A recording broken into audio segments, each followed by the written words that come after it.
Chapitre 4. Vous rêvez? Il est temps de vous réveiller. Selon bon nombre de maîtres spirituels et de traditions anciennes, tout notre monde, votre vie et la vie de tous les êtres ne sont qu'un rêve.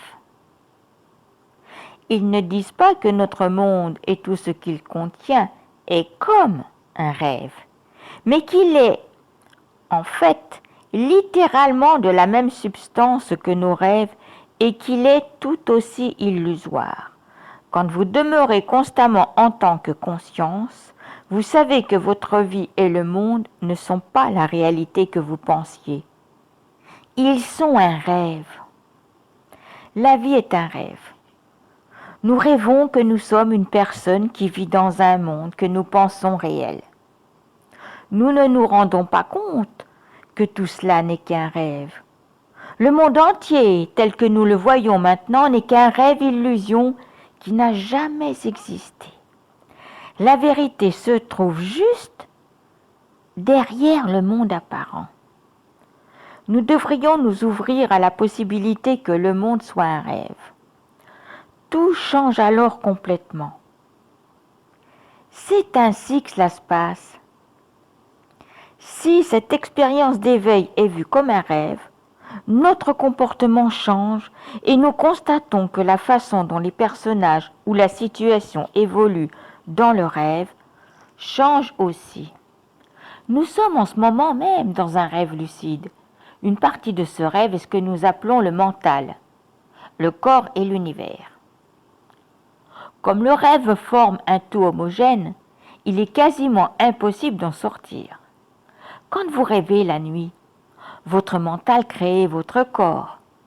Des personnes, certaines que vous connaissez et d'autres pas. Des villes, des maisons, des véhicules, de la nourriture, des objets, des arbres, la nature, des animaux, le soleil, les étoiles et le ciel. Il crée aussi le temps qui passe, le jour, la nuit, des voix, des sons et tout ce qui se produit dans votre rêve. Votre mental crée tout un monde. Il crée une version de vous imaginaire et rend les choses si réelles que vous ne les remettez pas en question jusqu'au moment où vous vous réveillez, pour réaliser que ce n'était qu'un rêve. Vous aurez probablement remarqué l'une des principales caractéristiques des rêves. La plupart du temps, ce « vous » qui apparaît dans le rêve n'a pas conscience d'être dans un rêve. C'est l'ironie de la chose. Les personnages du rêve considèrent d'emblée qu'ils sont bien réveillés. Or, ces personnages ne le sont pas, et les expériences vécues ne sont pas réelles. Mais quand on rêve, on ne s'en rend pas compte. Une autre caractéristique des rêves, comme vous l'aurez probablement observé, est que du point de vue des personnages du rêve, il n'y a rien au-delà de lui. Ils ignorent totalement qu'il existe une autre forme de conscience bien réelle. Ils n'ont aucune idée de ce qui leur échappe. Quand nous rêvons la nuit, tout nous semble réel. Si nous voyons un tigre, nous en avons peur, car nous ignorons que c'est nous qui l'avons créé. Sans cela, nous ne serions pas effrayés, n'est-ce pas? Cela démontre qu'une illusion peut sembler bien réelle quand nous sommes sous son emprise.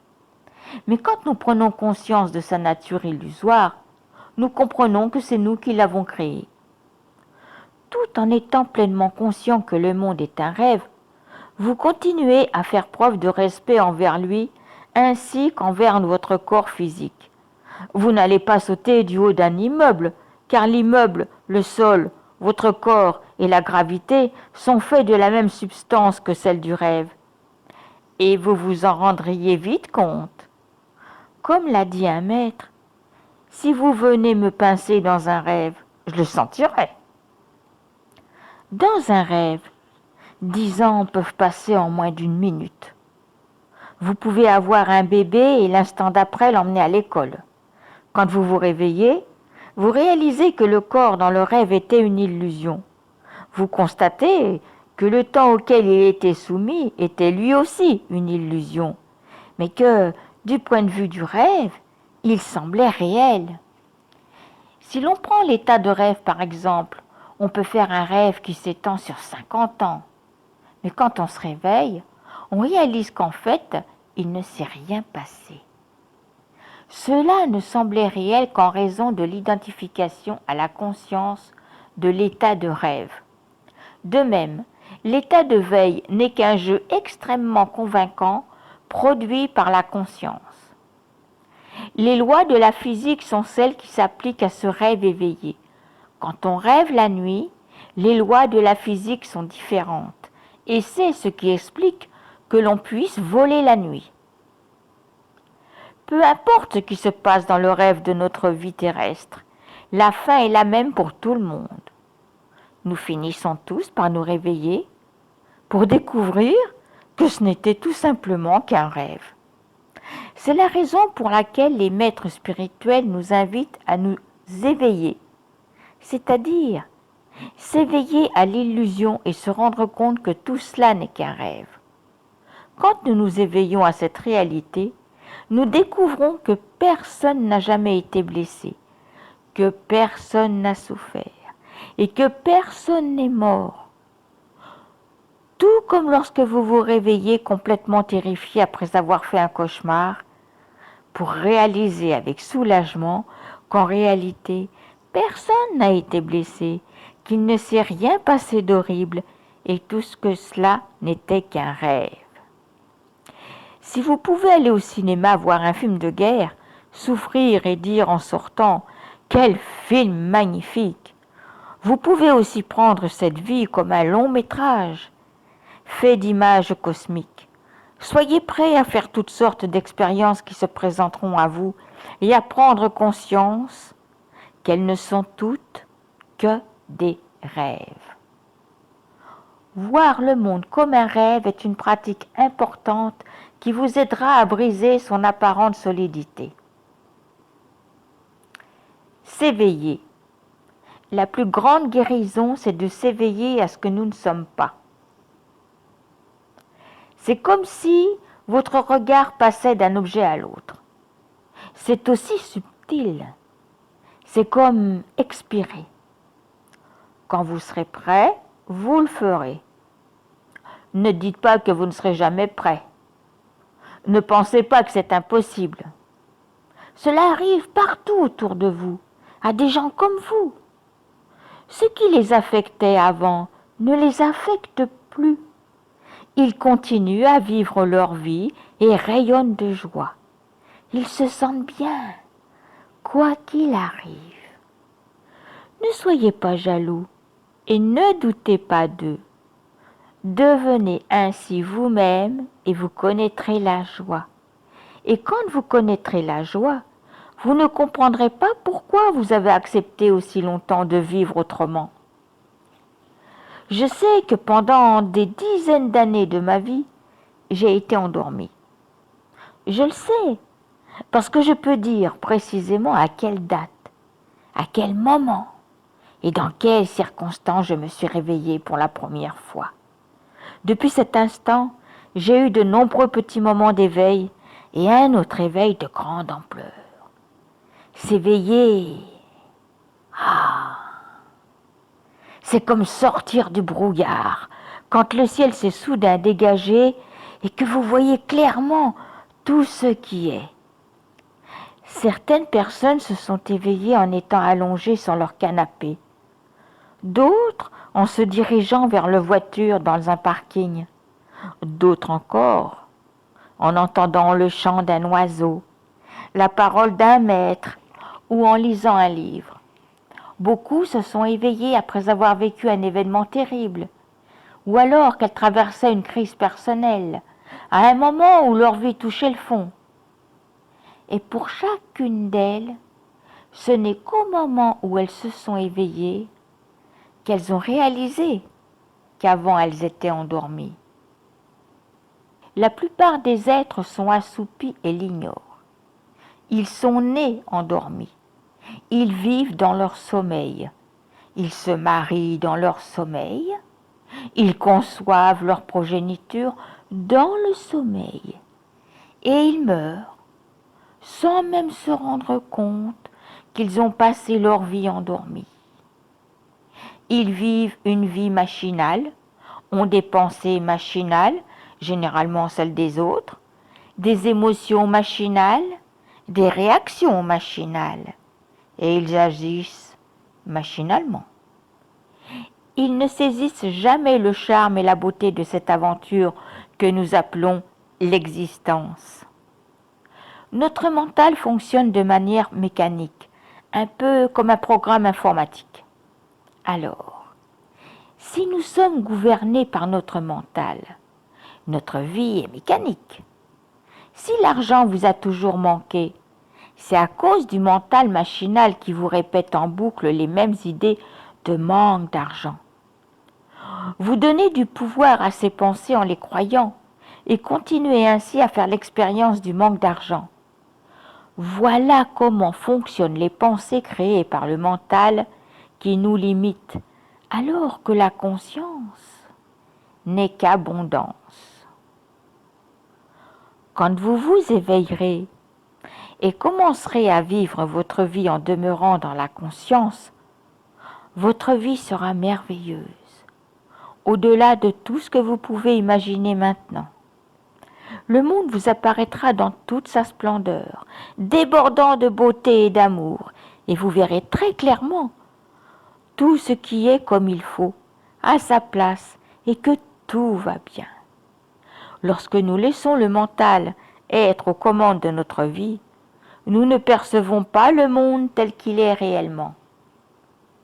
Le mental égotique conteste pratiquement tout. Comme il est centré sur lui-même et incapable de voir la totalité de l'image, il ne fait que juger et critiquer. Et comme il n'a qu'une perspective limitée de la vie, il a besoin d'avoir des problèmes. C'est vrai que le réveil est pénible. On se sent si bien dans son lit.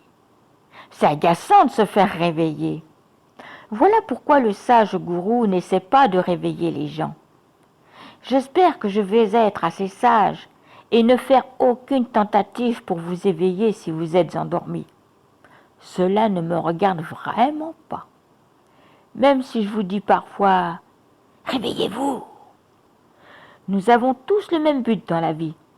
Nous éveiller à ce que nous sommes, la conscience, et profiter du fabuleux spectacle que le monde nous offre. Quand vous êtes éveillé, vous êtes dans le monde et non pas du monde, ce qui signifie que vous êtes complètement libéré de ces problèmes.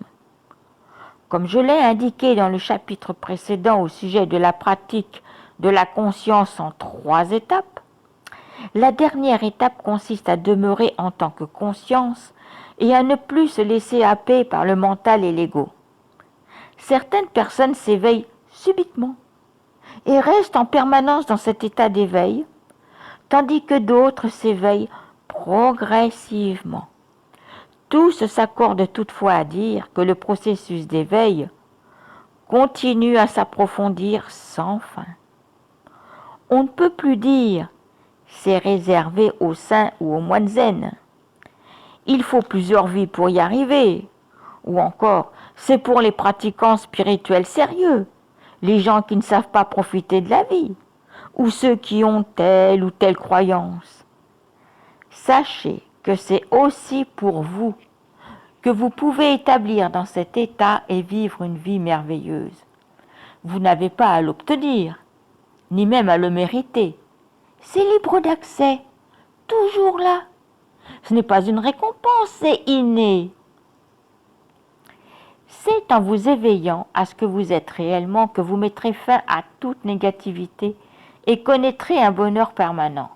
C'est la destinée de tout être humain sur Terre. C'est votre destinée. Vous pouvez faire en sorte que ce soit votre vie maintenant. La montagne de la conscience. Il y a des années de cela, l'impérator de l'ordre de la Rose-Croix a eu recours à la métaphore de la montagne de la conscience pour m'aider à mieux comprendre les différents niveaux de conscience. Quand vous êtes au pied d'une montagne, dans la vallée, vous avez une vision très réduite, très étroite et très limitée. Vous ne voyez pas ce qu'il y a au-dessus de vous ni autour. Et comme vous ignorez ce qui se trouve de l'autre côté de la vallée, vous avez très peur de l'inconnu. Pendant votre ascension, vous commencez toutefois à remarquer des changements.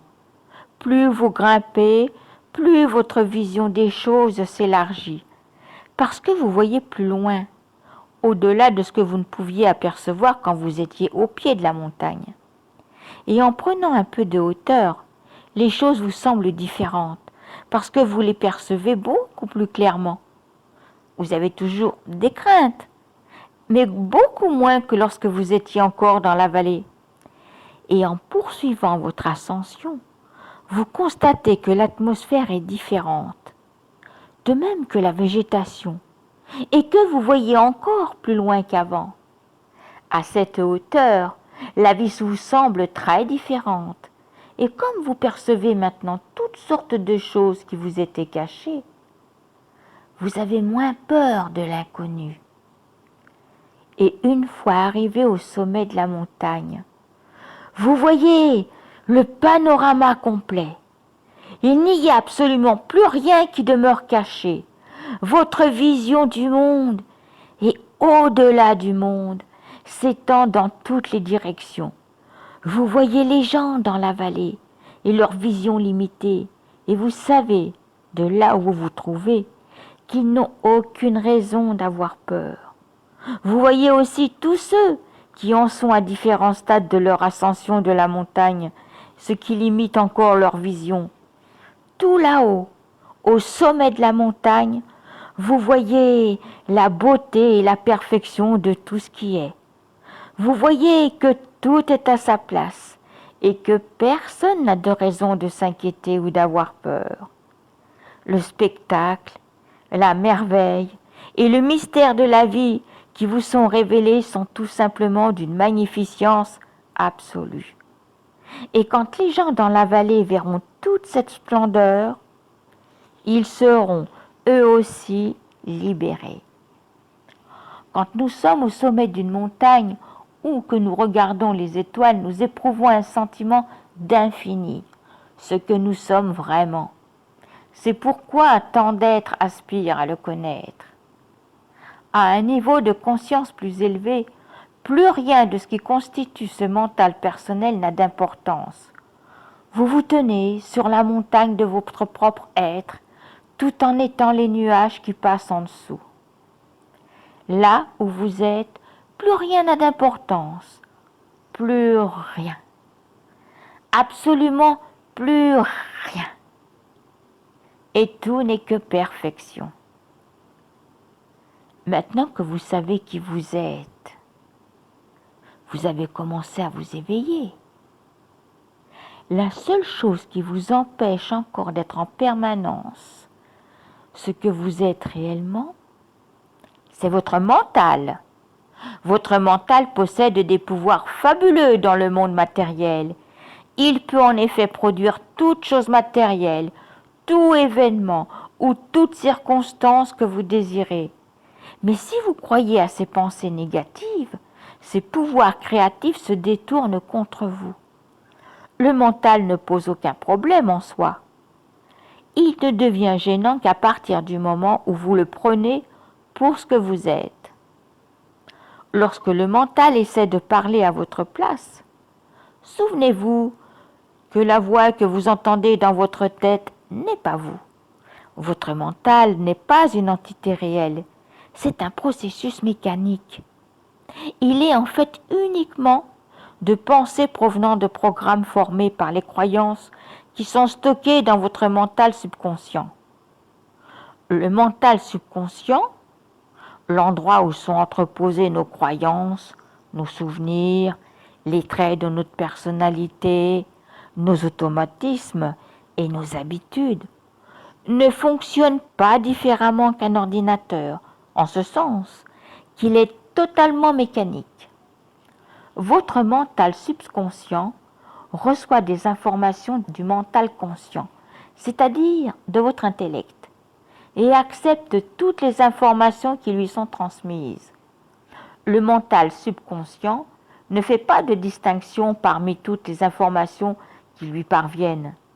En vérité, il accepte tout ce que votre intellect pense être vrai. En bref, notre mental recycle les pensées en fonction de nos croyances, ce qui nous enferme dans des pensées qui limitent notre vie jusqu'au moment où nous nous éveillons pour découvrir que nos pensées et notre mental ne sont pas ce que nous sommes. Préférez-vous jouer au jeu des limitations ou voulez-vous être libre?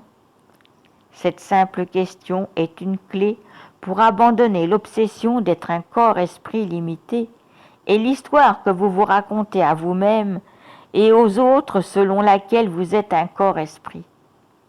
Mais peut-être préférez-vous jouer au jeu des limitations? Le premier pas vers la liberté consiste à comprendre que nos pensées créent notre vie. Ce que vous pensez se manifeste. Vous n'aurez pas la vie que vous souhaitez avoir si vous prêtez attention aux pensées à propos de ce que vous ne voulez pas. Mais vous aurez la vie que vous souhaitez si vous portez votre attention uniquement sur les pensées à propos de ce que vous voulez. Dès l'instant où vous comprenez ce processus, vous êtes beaucoup plus attentif à vos pensées. Cette vigilance vous permet de progresser sur la voie de l'éveil, non seulement parce que la conscience de vos pensées vous empêche de croire vos pensées négatives, mais aussi parce que vous devenez plus conscient de manière générale. Le livre, ainsi que le film Le Secret, vous explique que vous avez le pouvoir de créer la vie à laquelle vous aspirez dans tous les domaines. La santé, les relations, l'argent, le travail, le bonheur et même le monde, grâce à vos pensées. Si vous n'avez pas encore compris le pouvoir phénoménal de vos pensées, procurez-vous un exemplaire du livre ou du film, ou empruntez-les auprès d'un ami ou d'une bibliothèque. Le secret a changé la vie de dizaines de millions de personnes. Et vous verrez qu'en devenant plus conscient de vos pensées, vous aurez fait un grand pas sur la voie merveilleuse de l'éveil de ce que nous sommes réellement.